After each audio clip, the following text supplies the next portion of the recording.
Pemirsa, terima kasih pian masih bersama kami. Berita selanjutnya menghabarkan desain taman bacaan yang berada di area ruang terbuka hijau Taman Kamboja mendapat kritikan wakil rakyat yang ada di DPRD Banjarmasin.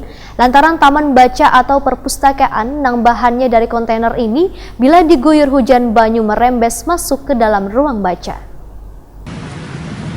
Desain taman baca yang berada di area ruang terbuka hijau Taman Kamboja mendapat kritikan wakil rakyat yang ada di DPRD Banjarmasin. Lantaran taman baca atau perpustakaan yang bahannya dari kontainer ini bila diguyur hujan banyu merembes masuk ke dalam ruang baca. Permasalahan ini dilihat langsung oleh anggota Komisi 3 DPRD Banjarmasin yang melakukan sidak di penghujung tahun 2019.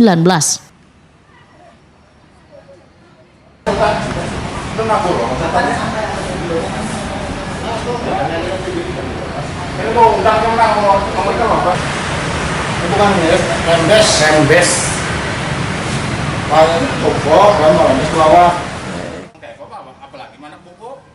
Ketua Komisi 3 DPRD Banjarmasin, Muhammad Isnaini, Wahitakoni Prima TV tengah hari Selasa 31 Desember 2019 memadahkan tujuan dari sidak ini adalah ingin melihat realisasi anggaran DLH di tahun 2019 mengenai pembenahan di Taman Kamboja, yang salah satu kegiatannya adalah pembangunan perpustakaan kontainer ruang taman bermain anak. Namun konstruksi perpustakaan kontainer ini, ujar politisi Partai Gerindra ini, pembangunannya dinilai bermasalah karena masih adanya rembesan banyu yang masuk ke ruang perpustakaan. Jika tetap dibiarkan, maka akan mengenai buku-buku atau memberikan ketidaknyamanan bagi pengunjung untuk membaca. Bahkan menurut keterangan dari konsultan pembangunan perpustakaan kontainer ini, kada sesuai dengan perencanaan. Muhammad Isnaini berharap perpustakaan ini nantinya bila sudah difungsikan, kada lagi menimbulkan permasalahan banyu hujan yang merembes maupun masalah lainnya.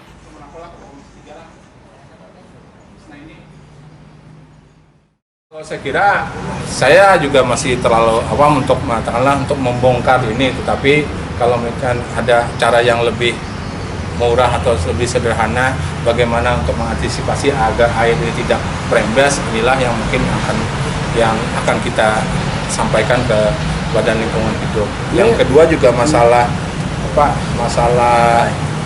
jalan dan sebagainya ini, saya kira juga kalau hanya ada kandungan-kandungan seperti ini kan menimbulkan suatu, bisa saja mungkin tempat malaria lah atau nyamuk lah, sehingga kan ketika anak-anak yang ada di sini nantinya ada kegiatan pustakaan tentunya juga bisa membahayakan bagi mereka. Jadi saya kira masalah air juga harus segeranya ditanggulangi sehingga tidak ada air yang tergenang yang ujung-ujungnya nanti akan bisa membahayakan lah bagi anak-anak yang mungkin ingin membaca buku di sini seperti itu.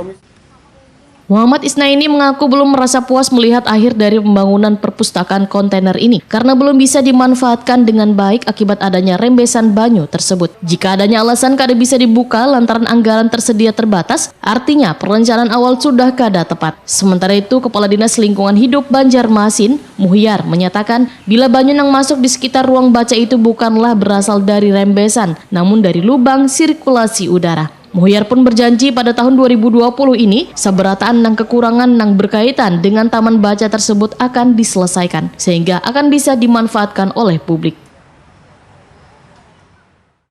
Karena memang kami akui ada di beberapa item yang masih belum sempurna.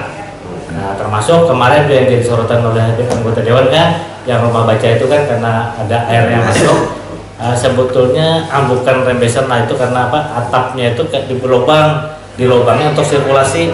Nah ternyata itu yang kadang kita perhitungkan ketika hujan turun masuk ke sana. Nah, dan itu di 2020 akan kita selesaikan.